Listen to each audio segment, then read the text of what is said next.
دو جہاں کے تاجور سلطان بحر و بر، حضرت آمینہ کے پسر حضرت عبداللہ کے لخت جگر، حضور احمد مجتبیٰ حضرت محمد مصطفیٰ صلی اللہ تعالی علیہ وسلم کے دربار عالی شان میں درود و سلام پیش کرنے کے بے شمار فضائل و برکات ہیں۔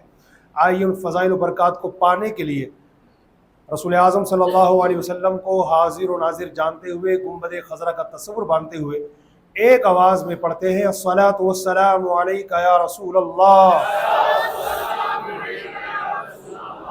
وعلی آلک واصحابک یا حبیب اللہ،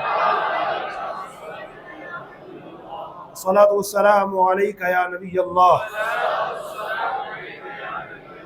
وعلی آلک واصحابک یا نور اللہ صلی اللہ تعالی علیہ وسلم۔ نویت سنت الاعتکاف۔ نبی محترم صلی اللہ علیہ وسلم کے وصال ظاہری فرما جانے کے بعد اسلام کی سب سے بہترین خدمت کرنے والے صحابہ کرام اور اہل بیت اطہار، صحابہ کرام اور اہل بیت اطہار کے بعد انہی کی سیرت پر عمل کرنے والے، انہی کے نقش قدم پہ چلنے والے بزرگان دین اور اولیاء کاملین ہیں، جنہوں نے شجر اسلام کی آبیاری کے لیے بے مثل و بے مثال رول پلے کیا، بہترین کردار ادا کیا۔ خاص طور سے پاک و ہند کی سرزمین پر جو اولیاء کرام تشریف لائے، جنہوں نے اسلام کی بڑی خدمتیں کی، اور انشاءاللہ قیامت تک ان کا نام عزت کے ساتھ یاد رکھا جائے گا۔ پوری دنیا کے چاہنے والے، ماننے والے اور کلمہ پڑھنے والے ان کو قدر و منزلت کی نگاہ سے دیکھتے رہیں گے۔ ان اسلام کی خدمت کرنے والے بڑے بڑے اولیاء کرام میں ایک نام ہے حضرت داتا گنج بخش علی حجویری کا، اور دوسرا نام ہے اعلیٰ حضرت امام احمد رضا فاضل بریلوی کا۔ ویسے تو بہت سارے اولیاء کرام ہیں، مگر خاص طور سے میں نے ان دو حضرات کا نام لیا آپ کے سامنے، کیونکہ آج مجھے 15، 20 اور 25 ان تینوں تاریخوں کے حوالے سے کچھ گفتگو کرنی ہے۔ آج ماہ صفر کی 20 تاریخ ہے، اور آپ حضرات کو یہ معلوم ہونا چاہیے کہ ماہ صفر المظفر کی اسی 20 تاریخ کو سلطان العارفین حضرت سیدنا داتا گنج بخش علی حجویری رحمۃ اللہ تعالی علیہ کا عرس پاک منایا جاتا ہے۔ لاہور شریف کی سرزمین پر آپ کا مزار پاک ہے، اور آپ حضور غوث اعظم رضی اللہ تعالی عنہ سے بھی پہلے کے بزرگ ہیں۔ 400 ہجری میں آپ کی ولادت ہوئی، اور آپ ان کا اسٹیٹس جاننا چاہیں، ان کا مرتبہ معلوم کرنا چاہیں، اور ان کتنے بڑے بزرگ ہیں اس کو سمجھنا چاہیں، تو میں زیادہ کچھ اور نہ بھی کہوں، اس ایک لائن سے آپ سمجھ جائیں گے۔ غوث اعظم فرماتے ہیں اگر میں داتا حضور کا زمانہ پا لیتا ان کا مرید بن جاتا۔ قیامت تک آنے والے ہر سلسلے کے مرید گھوم پھر کے جن کی بارگاہ میں پہنچتے ہیں وہ حضور غوث اعظم جیلانی ہیں، اور غوث اعظم جیلانی فرماتے ہیں اگر میں ان کا زمانہ پا لیتا ان کا مرید بن جاتا۔ سرکار دو عالم صلی اللہ علیہ وسلم کے آرڈر پر جب ہمارے خواجہ ہند کے راجہ سرکار غریب نواز رضی اللہ تعالیٰ عنہ مدینہ پاک سے روانہ ہوئے تھے بھارت کی سرزمین کے لیے، تو آقا کریم صلی اللہ علیہ وسلم نے انہیں پہلے آگاہ فرمایا تھا، حسن جا رہے ہو نا ہندوستان کی سرزمین پر، تو دیکھو تمہارا گزر ہوگا لاہور سے، لاہور کی سرزمین پر ایک اللہ کا شیر تشریف فرما ہے، تمہیں پہلے ان کی بارگاہ میں حاضری دینی ہے۔ حضور علیہ السلام نے اللہ کا شیر کس کو کہا؟ جو لاہور کی سرزمین پر تشریف فرما ہے، وہ داتا گنج بخش علی حجویری کی ذات گرامی ہے۔ سرکار غریب نواز رضی اللہ تعالیٰ عنہ ان کے آستانے پر آئے، 40 ڈیز 40 دن کا اعتکاف ان کی بارگاہ میں کیا، اور 40 دن کا اعتکاف مکمل کرنے کے بعد جب میرے غریب نواز رضی اللہ تعالیٰ عنہ نے فیوز و برکات کے چشمے حاصل کر لیے اور پھر آگے کا سفر اختیار کرنے لگے، جیسے اب داتا حضور کی بارگاہ سے کھڑے ہوئے اور چلنے لگے، تو بڑے بڑے اولیاء کاملین یا اس دور کے جو عقل مند اور پڑھے لکھے لوگ تھے، انہوں نے سرکار غریب نواز رضی اللہ تعالیٰ عنہ کا راستہ روک کر کے پوچھا، حضرت آپ نے 40 دن کا اعتکاف کیا، 40 دن کا چلہ کیا، آپ نے داتا حضور کی بارگاہ سے کنٹینیو 40 ڈیز تک فیض و برکات حاصل کیے، آپ نے ان کو کیسا پایا؟ سرکار غریب نواز رضی اللہ تعالیٰ عنہ نے ایک شعر پڑھا تھا، وہ شعر آج بھی حضور داتا صاحب رحمت اللہ علیہ کے مزار پاک پر لکھا ہوا ہے۔ غریب نواز کا شعر وہ یہ ہے، گنج بخشے فیض عالم مظہر نور خدا، ناقصارا پیر کامل کاملارا رہنما۔ یہ داتا حضور کے لیے سرکار غریب نواز رضی اللہ تعالیٰ عنہ نے اپنی محبت کا اظہار کیا۔ اتنے بڑے مرتبے والے داتا حضور کہ جب بابا فرید گنج شکر رحمت اللہ علیہ جیسے بزرگ حضرت داتا حضور رحمت اللہ علیہ کے مزار پاک پر حاضری دینے کے لیے اپنی خانقاہ سے نکلتے سواری پر ہوتے، لیکن جب لاہور شریف پہنچ جاتے اور جہاں سے حضرت کا مزار نظر آتا، داتا حضور کا مزار پاک نظر آتا، وہیں سے سواری سے اتر جاتے اور گھٹنوں کے بل چلتے ہوئے داتا حضور کی بارگاہ میں جاتے تھے۔ یہ وہ ہے، کوئی معمولی بزرگ نہیں ہے۔ اس لیے اب تمام اسلامی بھائی، اللہ کا بہت بڑا فضل ہے کہ اللہ نے ہمارے ہاتھوں میں اولیاء کاملین کا دامن کرم عطا فرمایا ہے، جن کے دامن کرم سے وابستہ ہونے کے بعد حقیقت یہ ہے کہ ہمیں سنتوں کی پہچان ملی ہے، ہمیں اللہ رسول کی محبت ملی ہے، جن کے دامن کرم سے وابستہ ہونے کے بعد ہمیں ادب کی توفیق ملی ہے۔ تو ان بڑے بڑے اولیاء کاملین کو ہمیں یاد رکھنا چاہیے، اور آج ہو سکے تو غروب آفتاب سے پہلے تمام اسلامی بھائی اپنے اپنے گھروں پر داتا حضور رحمت اللہ علیہ کے ایصال ثواب کے لیے ضرور فاتحہ خوانی کا اہتمام فرمائیں۔ آپ کی مبارک زندگی علم سیکھنے میں اور سکھانے میں گزری۔ سلطان محمود غزنوی کا نام تو سب نے سنی رکھا ہوگا، ان کا بنایا ہوا مدرسہ تھا جس میں حضرت داتا گنج بخش علی حجویری رحمۃ اللہ تعالی علیہ علم دین پڑھا کرتے تھے۔ 12-13 سال کی عمر ہوگی جس وقت آپ نے اس طرح باقاعدہ کنٹینیو علم دین حاصل کرنا شروع کیا۔ اتنے منہمک رہتے تھے علم دین حاصل کرنے میں، اتنے مشغول رہتے تھے علم دین حاصل کرنے میں کہ کئی بار ایسا ہوتا صبح سے لے کر شام تک صرف نماز کا وقفہ آتا، اس کے لیے آپ اٹھتے، باقی صبح سے لے کر شام تک علم دین حاصل کرنے میں لگے ہوتے، یہاں تک کہ آپ کے جو کلاس میٹ افراد ہیں وہ یہ بتاتے، اسٹیٹمنٹ دیتے، اپنی آنکھوں دیکھا حال بتاتے ہوئے کہتے ہیں کئی مرتبہ ہم دیکھتے تھے کہ داتا حضور رحمت اللہ تعالی علیہ صبح سے لے کر شام تک اتنے مشغول رہتے تھے پڑھنے میں کہ کئی مرتبہ صبح سے لے کر شام ہو جاتی تھی پانی کا ایک گھونٹ نہیں پیتے تھے آپ۔ بلکہ ایک بار کیا ہوا، سلطان محمود غزنوی رحمت اللہ علیہ کی سواری آئی مدرسے میں، ٹیچرز کو پتا چلا، اسٹوڈنٹس کو پتا چلا کہ بادشاہ سلامت آئے ہیں۔ سارے اساتذہ کرام نے ان کے استقبال کے لیے راہیں بچھائیں، اسٹوڈنٹس نکل گئے کہ بادشاہ سلامت آ رہے ہیں، چلو استقبال کے لیے کھڑے ہو جاتے ہیں، نعرہ تکبیر بلند کرتے ہیں، لیکن سارے اسٹوڈنٹس نکل گئے، بادشاہ سلامت آ رہے۔ سلطان محمود غزنوی کو کون نہیں جانتا، ان کی سواری آ رہی ہے، اساتذہ کرام استقبال کے لیے آ گئے، سارے اسٹوڈنٹس آ گئے، مگر ایک نہیں آیا۔ وہ بچہ کون تھا؟ وہ یہی تھے داتا حضور داتا گنج بخش علی حجویری۔ کیوں نہیں آئے؟ پتہ ہی نہیں چل پایا آپ کو کہ بادشاہ کی سواری آئی ہے۔ اتنے مشغول تھے علم دین حاصل کرنے میں کہ کچھ بھی خبر نہیں، بس اللہ کے دین کا علم حاصل کرنا ہے، اتنے مشغول رہتے تھے۔ تو پتا کیا ہوا، آپ سامنے علم حاصل کرنے میں لگے ہوئے تھے، کچھ خبر نہیں تھی۔ سارے اساتذہ کرام نے راہیں بچھائی، سارے طلبہ نے آنکھیں بچھائی، بادشاہ سلامت کی سواری آئی تو بادشاہ نے دیکھا سارے آ گئے، بچے بھی آ گئے، تو ایک جو بزرگ تھے ان میں اساتذہ میں، ٹیچرز میں، داتا حضور کے استاذ، انہوں نے آواز دی، علی آ جاؤ بیٹا، تم بھی آ جاؤ، بادشاہ سلامت آ گئے۔ مگر سرکار داتا حضور علم دین حاصل کرنے میں اتنے بیزی تھے کہ آپ کو اس آواز کا بھی احساس نہیں ہوا۔ تو بادشاہ سلامت نے یعنی سلطان محمود غزنوی رحمت اللہ تعالی علیہ نے ان استاد صاحب کو خاموش کر دیا کہ نہیں، اس بچے کو ڈسٹرب مت کرو، میری نگاہیں دیکھ رہی ہیں، یہ آج جو بچہ تمہیں عام بچہ نظر آ رہا ہے نا، یہ ایک وقت آنے والا ہے بہت بڑا ولی ہوگا، اور اس کے ذریعے اللہ دین کی بہت بڑی خدمت لے گا۔ جیسے بادشاہ نے سوچا تھا وہی ہوا۔ الحمدللہ آج دنیا کے بڑے بڑے اولیاء کرام بزرگان دین داتا حضور کے سامنے ہاتھ باندھ کے کھڑے ہوتے ہیں۔ اللہ تعالیٰ نے ان کو یہ مرتبہ عطا کیا۔ داتا حضور رحمت اللہ تعالیٰ علیہ کے حوالے سے باتیں تو بہت ساری ہیں، لیکن آپ جانتے ہیں کہ ہمارے یہاں پر ٹائم بہت کم رہتا ہے، اس میں ساری باتوں کا احاطہ تو نہیں کر سکتا۔ ایک اسپیشلٹی اور میں بتاتا ہوں داتا حضور رحمت اللہ تعالیٰ علیہ کے حوالے سے۔ حضرت خضر علیہ السلام کا نام سنا ہے آپ حضرات نے؟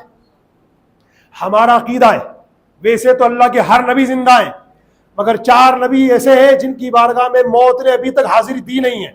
آئے گی موت، ان کی بارگاہ میں بھی آئے گی، کیونکہ اللہ کا فرمان ہے کل نفس ذائقۃ الموت، ہر جاندار نے موت کا مزہ چکھنا ہے، اللہ کا فرمان حق ہے۔ تو انبیاء کرام کو موت آتی ہے، مگر وہ ایک آنے واحد کے لیے، اس کے بعد پھر ان کی روح کو واپس دے دی جاتی ہے۔ اور آج بھی اللہ کے نبی اپنے مزارات عالیہ میں ایسے تشریف فرمائے جسے دنیا میں تشریف فرماتے ہیں۔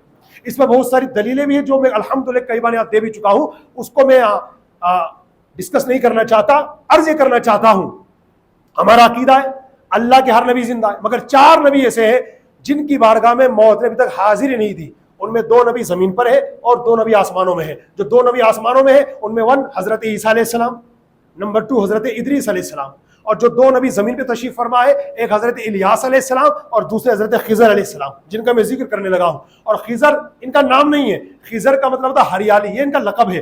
خضر ان کو لقب اللہ کی طرف سے اس لیے دیا گیا کہ اللہ نے آپ کو یہ معجزہ عطا فرمایا کہ حضرت خضر علیہ السلام کسی پتجھڑ کے موسم میں چلے جائے یا ایسی جگہ چلے جائے جہاں ہریالی نہ ہو تو آپ کی برکت سے وہ ہریالی ہو جاتی ہے. خضر کا مطلب کیا ہوتا ہے؟ ہریالی. تو چونکہ آپ کے جانے کی وجہ سے، آپ اور آپ کے نور والے قدموں کی برکت سے وہ سوکھا ہوا موسم ہریالہ ہو جاتا ہے نا، اس لیے آپ کو خضر کا نام دے دیا گیا. ریئل یہ ہے کہ خضر آپ کا نام نہیں ہے، یہ تو لقب ہے. آپ کا نام کیا ہے؟ تو سنو، علماء فرماتے بڑی پتے کی بات کہ جو بندہ حضرت خضر علیہ السلام کا نام کنیت اور ولدیت کے ساتھ یاد رکھے گا، انشاءاللہ اس کا ایمان سلامت رہے گا. شیطان کتنی کوشش کر لے، انشاءاللہ ان کا نام یاد رکھنے کی برکت سے اس کا ایمان سلامت رہے گا. ابو العباس ان کی کنیت ہے، بلیا ان کا نام ہے، اور ملکان ان کے والد صاحب کا نام ہے. اگر میں پوری کنٹینیو کہوں تو یہ نام بنے گا پورا ابو العباس بلیا بن ملکان. یہ کس کا نام بتا رہا ہوں میں؟ حضرت خضر علیہ السلام کا، جن کے بارے میں علماء نے فرمایا کہ جو مسلمان ان کا نام کنیت و ولدیت کے ساتھ یاد رکھے گا انشاءاللہ اس کا ایمان پر خاتمہ ہوگا. ابو العباس بلیا بن ملکان، ابو العباس بلیا بن ملکان، ابو العباس بلیا بن ملکان، حضرت خضر علیہ السلام. اب سنو، تشریف فرمائے آج بھی، اور ملفوظات اعلیٰ حضرت میں ہے. اعلیٰ حضرت فرماتے حضرت خضر علیہ السلام کو اللہ تعالیٰ نے کام سونپا ہے کہ وہ سمندروں پر موکل ہے. سمندروں پر تشریف فرمائے حضرت خضر علیہ السلام. وہ کیا کرتے؟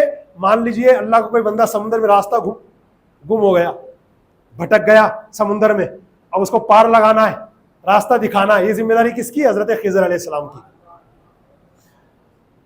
حضرت خضر علیہ السلام سے کئی لوگ چاہتے ہیں مسافہ کر لیں، ہم ملاقات کر لیں. تو یاد رکھنا، ان سے ملاقات آسان نہیں ہے. ہاں، جس پر اللہ کا کرم ہو جائے اور جس بندے میں 3 کوالٹی پیدا ہو جائیں، اس کے لیے ممکن ہے کہ یہ بندہ حضرت خضر علیہ السلام سے ملاقات کرنے میں کامیاب ہو سکتا ہے. 3 کوالٹی ہے. وہ 3 کوالٹیاں میں بتا رہا ہوں. پہلے آئیے میں آپ کو بتاتا ہوں. حضرت داتا حضور داتا گنج بخش علی حجویری رحمۃ اللہ تعالی علیہ صرف حضرت خضر علیہ السلام سے ملے نہیں، بلکہ باقاعدہ میں نے پڑھا ہے، کشف المحجوب میرے اجرے میں رکھی ہوئی ہے، صاحب لکھا ہے داتا حضور کے بارے میں کہ حضرت خضر علیہ السلام سے ان کی بہت گہری دوستی تھی. داتا حضور کی خضر علیہ السلام سے دوستانہ تعلق تھا، فرینڈشپ تھی آپ کی، اور گہری دوستی تھی. آتے جاتے رہتے تھے خضر علیہ السلام، روز ملاقات کرنا، بیٹھنا، گفتگو کرنا ان کا معمول تھا.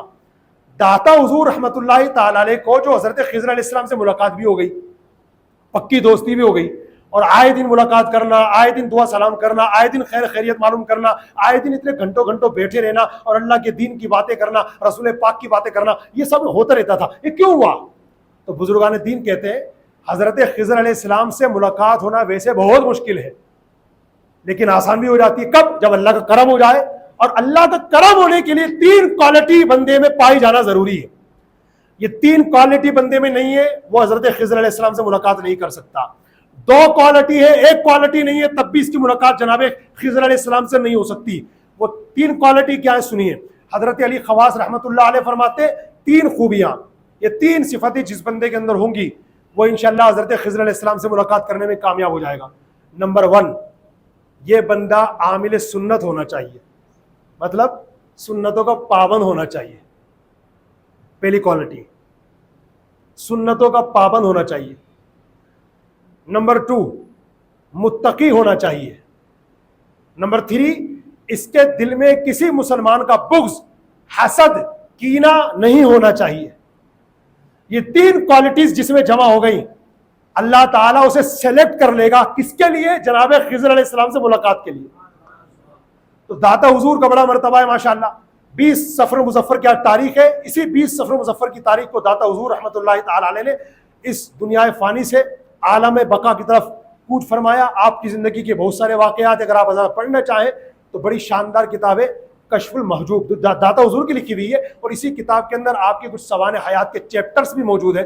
آپ حضرات سے میری گزارش ہے کچھ پڑھنے کا شوق اپنے اندر پیدا کیجئے، اور آپ چاہیں تو اس کتاب کو گوگل سے انشاءاللہ ڈاؤن لوڈ بھی کر سکتے ہیں. کشف المحجوب ہارڈ کاپی مل جاتا ہے. سبحان اللہ، کچھ نہ کچھ ضرور پڑھیے داتا حضور کے بارے میں.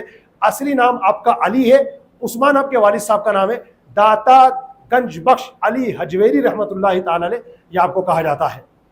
یہ میں نے داتا حضور کا تذکرہ کیا، اور اب میں تذکرہ کرنے لگا ہوں 25 تاریخ کا۔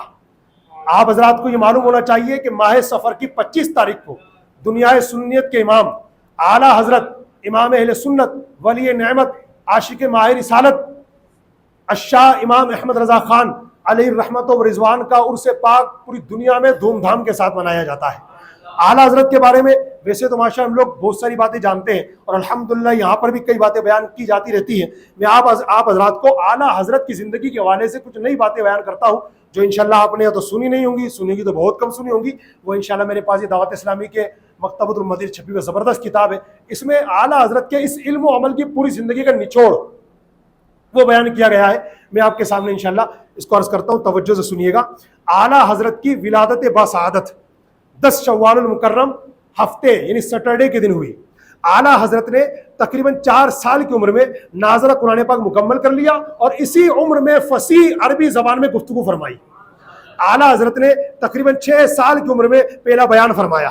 اعلیٰ حضرت نے تقریباً 7 سال کی عمر میں ماہ رمضان کے روزے رکھنا شروع کر دیے۔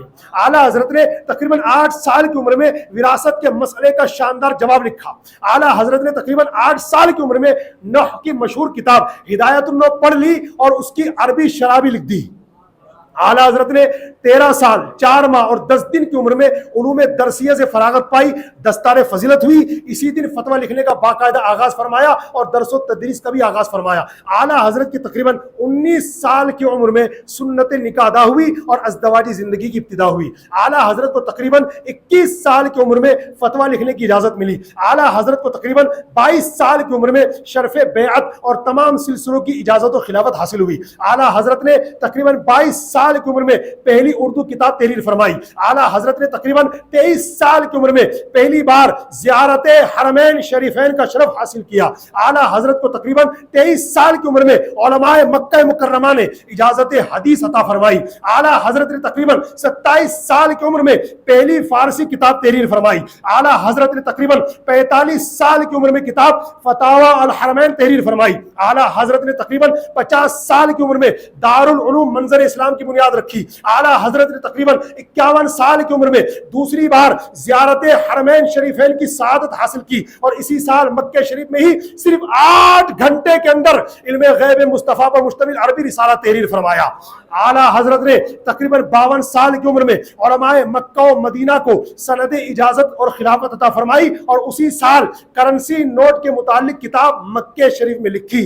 اعلیٰ حضرت نے تقریباً 52 سال کی عمر میں قصیدہ حضور جان نور، کون سا؟ شکر خدا کہ آج گھڑی اس سفر کی ہے، یہ اعلیٰ حضرت نے اس عمر میں لکھا۔ اسی طریقے سے اعلیٰ حضرت نے تقریباً 52 سال کی عمر میں بیداری کے عالم میں دیدار مصطفیٰ کا شرف حاصل کیا، اور اسی سال کتاب حسام الحرمین تحریر فرمائی۔ اعلیٰ حضرت نے تقریباً 52 سال کی عمر میں کراچی کو اپنی آمد کا شرف بخشا۔ اعلیٰ حضرت نے تقریباً 58 سال کی عمر میں ترجمہ قرآن کنز الایمان املا کروانا شروع کیا۔ اعلیٰ حضرت نے تقریباً 65 سال کی عمر میں جبل پور کا تاریخی سفر فرمایا، اور اسی سال سجدہ تعظیمی کے حرام ہونے پر تحقیقی رسالہ تحریر فرمایا۔ اعلیٰ حضرت نے تقریباً 66 سال کی عمر میں زمین کی حرکت اور فلسفیوں کے غلط نظریات کے رد میں تحقیقی رسالہ تحریر فرمایا۔ اعلیٰ حضرت نے تقریباً 67 سال کی عمر میں 2 قوی نظریے پر جامع کلام فرمایا۔ اعلیٰ حضرت نے تقریباً 68 سال کی عمر میں آخری وصیت لکھوائیں، علم و فن کا یہ عظیم آفتاب 25 صفر مظفر 1340 ہجری 28 اکتوبر 1921 عیسوی کو جمعۃ المبارکہ کے دن ٹھیک اذان جمعہ کے وقت تقریباً 68 سال کی عمر میں غروب ہو گیا۔ اللہ پاک کی ان پر کروڑوں رحمت نازل ہو اور ان کے صدقے ہماری بے حساب مغفرت ہو۔ یا اعلیٰ حضرت کی مبارک زندگی کا ایک لب لباب، ایک مختصر سا نچوڑ تھا کہ اعلیٰ حضرت رحمت اللہ تعالی علیہ نے اپنی مبارک زندگی کے کن کن ایام کے اندر کون سا تاریخی کارنامہ انجام دیا، یہ بھی آپ حضرات نے سماعت فرمایا۔ بات پہ بات آئی ہے تو اعلیٰ حضرت کی سیرت سے درس لیتے ہوئے ایک بات جو بھی آپ نے سجدہ تعظیمی کے حوالے سے سنی تھی اس کو میں یہاں تفصیل سے بیان کرنا چاہوں گا۔ یاد رکھنا مسلمانوں، سجدے کی 2 قسمیں ہیں، ایک ہوتا ہے سجدہ تعبدی، ایک ہوتا ہے سجدہ تعظیمی۔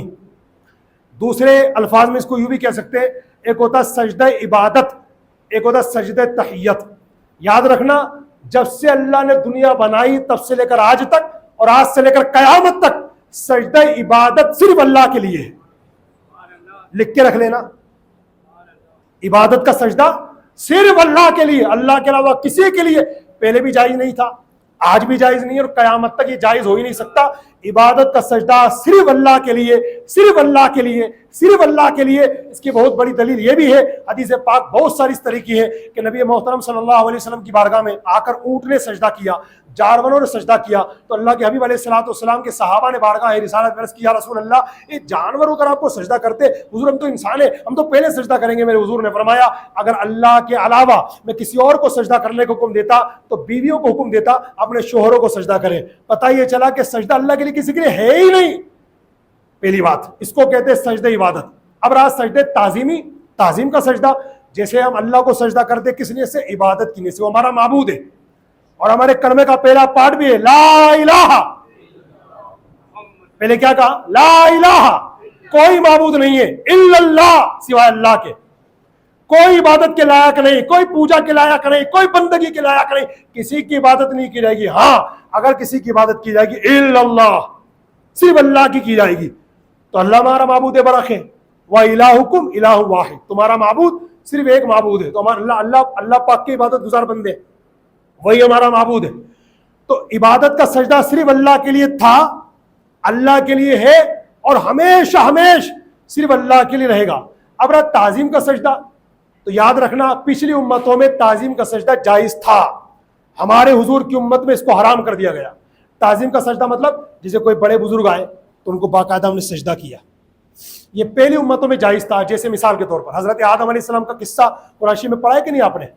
اللہ پاک نے کتنے مقامات پہ فرمایا کہ یاد کرو جب ہم نے فرشتوں سے فرمایا اسجدوا لآدم, آدم کو سجدہ کرو, فسجدوا, سارے فرشتوں نے سجدہ کیا, الا ابلیس, سوائے ابلیس کے, ہے نا. پھر اس کا حشر کیا, وہ پوری دنیا کو پتہ ہے. تو آدم علیہ السلام کو فرشتوں نے سجدہ کیا, وہ سجدہ کس کا تھا؟ عبادت کا تھا, نو تعظیم کا. عبادت کا سجدہ تو صرف اللہ کے لیے تھا, اللہ کے لیے ہے اور اللہ کے لیے رہے گا. آدم علیہ السلام کو جو فرشتوں نے سجدہ کیا وہ تعظیم کا سجدہ تھا. اسی طریقے سے آپ نے سورہ یوسف پڑھی ہوگی, حضرت یوسف علیہ السلام نے خواب دیکھا تھا نا,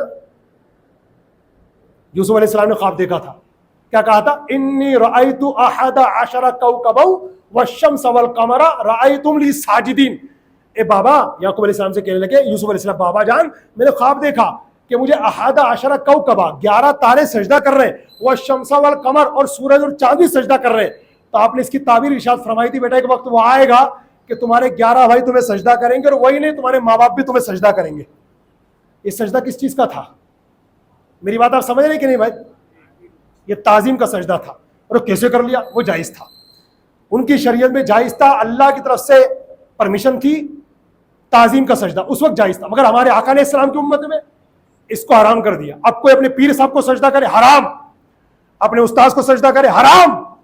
اپنے والد صاحب کو سجدہ کرے, حرام. کسی مزار پہ جا کے سجدہ کرے, حرام. جب نوٹس لگ گیا یا بین لگ گیا اس امت میں, اب یہ سجدہ تعظیمی حرام ہو چکا, لہٰذا اس کی اب اجازت نہیں ہے. جو ہمارے بھولے بھائی لوگ جا کر کے مزاروں پہ سجدہ کرتے ہیں, میں بھی ایک چھوٹا سا خادم اہل سنت ہوں, ہمارے بڑے بڑے علماء, خود ہمارے امام اعلیٰ حضرت نے فتاوی رضویہ میں اس کے حرمت پر, اس کے حرام ہونے پر صاف فتویٰ تحریر فرما دیا. اس کے باوجود بھی اگر ہمارے بھولے بھالے سنی مسلمان جا کر کے مزار پہ سجدہ کرتے ہیں تو انہیں دیکھ کر کے قبر پجوا کا نام دے دینا, مشرک کہہ دینا, کافر کہہ دینا, یہ تمام علماء اہل سنت کو ایک رسی میں باندھ دینا, یہ بہت بڑا پاگل پن ہے, جنگلی پن ہے. کیونکہ ہمارے علماء تو ویسے اس سے بری ہے, پہلے فتویٰ دے چکے, اور الحمدللہ بہت بڑی تعداد ہمارے مسلمانوں میں وہ ہے جس کو حرام جانتی ہے. وہ جانتی ہے کہ وہ اولیاء کاملین کے مزارات عالیہ پر کس طرح جانا چاہیے. ادب کیا ہے؟ جاؤ فاتحہ پڑھو, ان کے وسیلے سے اللہ کے دربار میں دعائیں کرو اور واپس آ جاؤ. یہ قبر کا طواف کرنا اعلیٰ حضرت نے منع کیا, یہ قبر کو چومنا اعلیٰ حضرت نے منع کیا, یہ چادریں پکڑنا اعلیٰ حضرت نے منع کیا. تو اعلیٰ حضرت نے ساری چیزوں میں منع کیا, اور آج ہماری قوم کے غدار قسم کے لوگ, جاہل قسم کے لوگ, ایڈیٹ قسم کے لوگ اعلیٰ حضرت کو ہی بدنام کرتے کہ دیکھو یہ اعلیٰ حضرت کے ماننے والے, دیکھو دیکھو دیکھو یہ دیکھو یہ امام احمد رضا کے ماننے والے قبر پجوا, یہ دیکھو قبر کو سجدہ کر رہے ہیں. لا حول ولا قوت الا باللہ. ایک بات ہمیشہ یاد رکھنا مسلمانوں, میرا دعویٰ یہ ہے, بہت پوائنٹ کے بتا رہا ہوں, میرا دعویٰ یہ ہے کوئی گرے سے گرا مسلمان ہو, جاہل سے جاہل مسلمان ہو, مزار کو سجدہ کرتے وقت کبھی بھی اس کی نیت یہ نہیں ہوتی کہ میں عبادت کا سجدہ کر رہا ہوں. حد مار کے اس کی اگر کوئی نیت ہوتی ہے نا تب کیا میں تعظیم کر رہا ہوں, اللہ کے ولی میں ان کا ادب کر رہا ہوں, ادب میں سجدہ کر رہا ہوں. تو ادب کا سجدہ اگر کوئی کر لے تو کیا مشرک ہو جاتا ہے؟ مشرک کی ڈیفینیشن یہ شرک کرنے والا, اور شرک کی ڈیفینیشن یہ اللہ کی ذات و صفات میں کسی کو شریک کرنا, جسے اللہ کو بھی خدا مان رہا ہے اور کسی اور کو بھی خدا مان رہا ہے, تو اللہ کی ذات میں شریک کیا کہ نہیں, اس کو کہتے ہیں شرک, اس کو کہتے ہیں مشرک کرنے والے کو. تو اس نے جو مزار پہ جا کے سجدہ کیا, آپ نے اس کو ڈائریکٹ شرک کا نام دے دیا. کتنی بڑی بدگمانی کر رہے ہیں مسلمانوں سے. میں جانتا ہوں کہ حرام ہے, اس کو نہیں کرنا چاہیے, خود یہاں اعلان کر رہا ہوں کہ حرام کام کر رہا ہے وہ کرنے والا, اس کو نہیں کرنا چاہیے, اور جس نے اب تک کیا اس پہ توبہ فرض ہے کہ توبہ کرے اللہ کے دربار میں اس گناہ عظیم سے. لیکن اس کو شرک کا نام دے, اس کو آؤٹ آف اسلام از باؤنڈری, لو صاحب اسلام سے خارج, اب وہ مسلمان ہی نہیں رہا. تو ایسے جاہل قسم کے لوگ بھی ہماری سوسائٹی میں رہتے ہیں, برائے مہربانی ان سے دامن بچا کے رہیے. اور رہا اولیاء کرام کے مزارات عالیہ پر جانا, یہ تو باقاعدہ قرآن و حدیث سے ثابت ہے. ابھی میں نے آپ کے سامنے اتنی بڑی مثال دی, اتنے بڑے ولی کی, ہمارے خواجہ کی, ہند کے راجا کی, جن کے ذریعے سے اللہ نے ہندوستان کو ایمانستان بنایا. وہ خواجہ غریب نواز جب چلے بھارت کی طرف تو پہلے کہاں گئے؟ داتا گنج بخش علی اجگری کی بارگاہ میں. اگر ولیوں کے دربار میں جانا منع ہوتا تو میرے غریب نواز کیوں جاتے؟ اور پھر گئی بھی عادت پلٹ کے سلام کر کے 40 دن تک وہیں اعتکاف کیا اپنے داتا حضور کی بارگاہ میں. پتا چلا اولیاء کاملین کے دربار میں جانا یہ تو اللہ کے نیک بندوں کی سنت ہے, جانا چاہیے. وہاں پر فضیل امام شافعی رحمۃ اللہ علیہ کا نام سنا ہے آپ نے؟ مقتدر جو 4 امام ہیں ہمارے شریعت کے, امام اعظم, امام شافعی, امام مالک, امام احمد بن حنبل, دوسرے نمبر امام شافعی کا. کروڑوں شافعیوں کے عظیم پیشوا ہیں آپ. پتہ کیا کہتے ہیں کہ جب بھی مجھے کوئی مشکل پیش آ جاتی میں امام اعظم کے مزار پہ جاتا, 2 رکعت نماز ادا کرتا, اور پھر مزار امام اعظم کے قریب بیٹھ کر ان کے وسیلے سے اللہ کی بارگاہ میں دعا کرتا. کھڑا بھی نہیں ہو پاتا, اس سے پہلے اللہ میری مشکل کو آسان کر دیتا. یہ امام شافعی رحمۃ اللہ علیہ فرماتے ہیں. اس لیے میرے بھائیوں برائے مہربانی گندی صحبتوں سے بچیے, گستاخ گمراہ قسم کے لوگوں کی صحبت سے بچیے, ورنہ وہ دن دور نہیں کہ آپ بھی حرام, شرک, بدعت کے فتوے لگانے لگ جائیں گے, اور پھر حال یہ ہوگا کہ کب ایمان چلا گیا کچھ پتہ ہی نہیں ہے. نیکوں کی صحبت میں رہیے, با ادب رہیے, بے ادبوں سے بچیے, اور بے ادبیوں سے بچیے. ایک عشق کا نقطہ میں دینا چاہوں گا. تفسیر نعیمی کے اندر مفتی احمد خان نعیمی رحمۃ اللہ نے بڑی پیاری بات فرمائی ہے. حضرت آدم علیہ السلام کو فرشتوں نے سجدہ کیا, رائٹ, قرآن شریف سے ثابت ہے. میں نے وضاحت کر دی, وہ تعظیم کا سجدہ تھا, ہمارے حضور کی امت سے پہلے جائز تھا, حرام کر دیا گیا. تو آدم علیہ السلام کو جو فرشتوں نے سجدہ کیا وہ تعظیم کا سجدہ تھا. لیکن صوفیہ کرام پر میری جان قربان, وہ بڑی عشق کی بات کرتے, وہ کہتے لوگوں سرس دماغ لگاؤ, آدم علیہ السلام کو فرشتوں نے سجدہ کیا تھا کیا؟ اللہ نے فرمایا آدم کو سجدہ کرو, تو کہ فرشتوں نے آدم کو سجدہ کیا تھا؟ ہم نے کہا جی ہاں. بولے ہاں, وہ ظاہری طور پر آدم ہی کو سجدہ تھا, مگر حقیقت میں وہ آدم علیہ السلام کو سجدہ نہیں تھا, بلکہ ان کی پیشانی میں نبی کا نور جو چمک رہا تھا نا اس کو سجدہ تھا. وہ اس کو, جیسے ہم نماز پڑھتے منہ کدھر ہوتا ہے, تو کیا کعبے کو سجدہ کر رہے ہیں؟ کیا ہم کعبے کو سجدہ کر رہے ہیں؟ نہیں, کعبے کے رب کو سجدہ کر رہے ہیں. وہ تو ڈائریکشن اللہ نے قرار دے دیا کہ کعبے کی طرف منہ کرو. اسی طریقے سے سجدہ کروانا تھا نور محمدی کو, قبلہ بنایا گیا آدم کو, فرشتوں ان کی طرف منہ کر لو اور سجدے میں جاؤ. تو الحمدللہ ہمارے پیارے آقا صلی اللہ علیہ وسلم کا نور پاک آدم علیہ السلام کی پیشانی میں چمک رہا تھا, جس کی تعظیم کی بنیاد, جس کی تعظیم بجا لاتے ہوئے تمام فرشتوں نے حضرت آدم علیہ السلام کو سجدہ کیا. یہ چند باتیں تھیں جو میں نے آپ حضرات سے الحمدللہ عرض کی ہیں. آپ حضرات کو ایک اعلان تو میں پہلے بتا چکا کہ 20 صفر المظفر ہے, کوشش کر کے آج غروب آفتاب سے پہلے تمام اسلامی بھائی داتا حضور کی فاتحہ اپنے گھر میں ضرور لگائیں اور ان کی برکت حاصل کریں. اور دوسرے اعلان, اس ماہ سفر کی آنے والی 25 تاریخ کو سیدی سرکار اعلیٰ حضرت رحمت اللہ تعالیٰ علیہ کا عرس پاک دھوم دھام کے ساتھ منایا جاتا ہے. 20 اگست کو بدھ کا دن رہے گا, انشاءاللہ 25 تاریخ رہے گی, اور چونکہ غروب آفتاب ہوتے ہی تاریخ چینج ہو جاتی ہے, لہٰذا 19 تاریخ آنے والے منگل کو مغرب ہوتے ہی 25 تاریخ لگ جائے گی. تو انشاءاللہ اپنی مسجد میں ہر سال کی طرح اس مرتبہ بھی مختصر سا پروگرام رہے گا انشاءاللہ. اس میں فاتحہ خوانی بھی ہوگی, آپ حضرات بھی شرکت بھی فرمائیں, حصہ ملانا چاہیں تو جاتے جاتے اپنے گلے میں ڈال دیجئے گا انشاءاللہ. اور یاد رکھیے گا اعلیٰ حضرت نے جمعہ کے دن جو وصال فرمایا, ٹائم بتایا گیا ہے سیرت میں 2:38. اسی لیے الحمدللہ اہل سنت کے مساجد میں آج بھی رواج ہے کہ 25 سفر کو دوپہر 2:38 پر الحمدللہ ہماری مساجد میں، مدارس میں، گھروں میں خصوصیت کے ساتھ کل شریف کی فاتحہ خانی کا اہتمام ہوتا ہے. تو آنے والی 20 اگست کو بدھ کے دن انشاءاللہ اعلیٰ حضرت کی 25ویں کی نیاز جو کل کی فاتحہ ہوگی وہ اپنی مسجد میں بھی انشاءاللہ نماز ظہر کے بعد 2:38 پر ہوگی. آپ حضرات اس میں بھی ضرور شرکت فرمائیے گا. یہ بڑا نورانی سما ہوتا ہے اور اعلیٰ حضرت رضی اللہ تعالیٰ عنہ کے اور کیا فضائل ہیں جو بڑے بڑے بزرگوں نے بیان کیے وہ بھی انشاءاللہ مختصر طور پر ہم آپ کو اس دن بتائیں گے. اور ایک اعلان یہ بھی ہے کہ آنے والے منگل کو یعنی 25ویں شب جو لگے گی نا انشاءاللہ دعوت اسلامی کی جانب سے مدنی مرکز مسجد مومنان میں ایک عظیم الشان اجتماع پاک ہوگا اعلیٰ حضرت کی یاد میں. آپ حضرات سے گزارش ہے کہ اس میں بھی ضرور شرکت فرمائیں اور ثواب دارین حاصل کریں. آخر میں 2-3 سنتیں سماعت کر لیں اور انشاءاللہ پھر میں ایک وظیفہ بتاؤں گا اور ایک انشاءاللہ ضروری مسئلہ آپ حضرات کو عرض کروں گا. بآواز میں درود شریف پڑھ کے سنائیے. اللہم صلی علی سیدنا مولانا محمد معدن الجود والکرم صلی اللہ علیہ وسلم. یاد ہوگا آپ کو گزشتہ جمعہ کو ہم نے گھر میں آنے جانے کی سنت اور آداب سیکھے تھے ماشاءاللہ. آج ہم سنیں گے پڑوسی کے بارے میں سنت آداب. پڑوسی ہمارا ان سے کیسا حسن سلوک ہونا چاہیے، کیسے معاملات ہونے چاہیے. اللہ پاک کے نزدیک بہترین پڑوسی وہ ہے جو اپنے پڑوسی کا خیر خواہ ہو. وہ جنت میں نہیں جائے گا جس کا پڑوسی اس کی آفتوں سے امن میں نہیں ہے. وہ مومن نہیں جو خود پیٹ بھر کر کھائے اور اس کا پڑوسی اس کے پہلو میں بھوکا رہے، یعنی کامل مومن نہیں ہے. وہ جس نے اپنے پڑوسی کو ایذا دی، حضور فرماتے اس نے مجھے ایذا دی، اور جس نے مجھے ایذا دی اس نے اللہ پاک کو ایذا دی. جبریل علیہ السلام مجھے پڑوسی کے بارے میں برابر وصیت کرتے رہے یہاں تک کہ مجھے خیال ہوا کہ پڑوسی کو وارث بنا دیں گے. اتنے حقوق حضرت جبریل علیہ السلام نے آقا علیہ السلام کو بتائے پڑوسی کے بارے میں. جو شخص اللہ اور یوم آخرت پر ایمان رکھتا ہے اسے چاہیے کہ وہ اپنے پڑوسی کے ساتھ حسن سلوک سے پیش آئے. 40 گھر پڑوسی ہیں. حضرت سیدنا امام زہری رحمۃ اللہ علیہ فرماتے اس سے چاروں طرف 40 گھر مراد ہیں. نزہۃ القاری میں ہے پڑوسی کون ہے اس کو ہر شخص اپنے عرف اور معاملے میں سمجھتا ہے. امام محمد غزالی رحمۃ اللہ علیہ فرماتے پڑوسی کے حقوق میں سے یہ بھی ہے کہ اسے سلام کرنے میں پہل کرے. سنیے، پڑوسی کے حقوق میں سے یہ بھی ہے کہ اسے سلام کرنے میں پہل کرے، اس سے لمبی گفتگو نہ کرے، اس کے حالات کے بارے میں زیادہ پوچھ گچھ نہ کرے. وہ بیمار ہو تو اس کی مزاج پرسی کرے، مصیبت کے وقت اس کی غمخواری کرے، اس کا ساتھ دے، خوشی کے موقع پر اسے مبارکباد دے اور اس کے ساتھ خوشی میں شرکت ظاہر کرے، اس کی لغزشوں سے درگزر کرے، چھت سے اس کے گھر میں نہ جھانکے، اس کے گھر کا راستہ تنگ نہ کرے، وہ اپنے گھر میں جو کچھ لے جا رہا ہے اسے دیکھنے کی کوشش نہ کرے، اس کے عیبوں پر پردہ ڈالے. اگر وہ کسی حادثے یا تکلیف کا شکار ہو جائے تو فوراً اس کی مدد کرے. جب وہ گھر میں موجود نہ ہو تو اس کے گھر کی حفاظت سے غفلت نہ برتے، اس کے خلاف کوئی بات نہ سنے اور اس کے اہل خانہ سے نگاہوں کو نیچی رکھے، اس کے بچوں سے نرم گفتگو کرے، اسے جن دینی یا دنیاوی امور کا علم نہ ہو ان کے بارے میں اس کی رہنمائی کرے. یہ حقوق ہے پڑوسی کے بارے میں.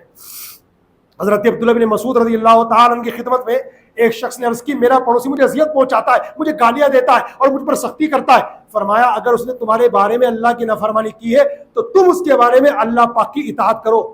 ایسا نہیں کہ اس نے تمہیں مارا تم بھی اس کو مارو گے، یا اس نے ظلم کر تم بھی ظلم. نہیں، تم معاف، تمہارا پڑوسی ہے نا، تمہارا پڑوسی تو ہے، معاف کر دو، اللہ تمہیں معاف کرے گا. دیکھو ہمارے بزرگان دین کا کیا مزاج ہوا کرتا تھا.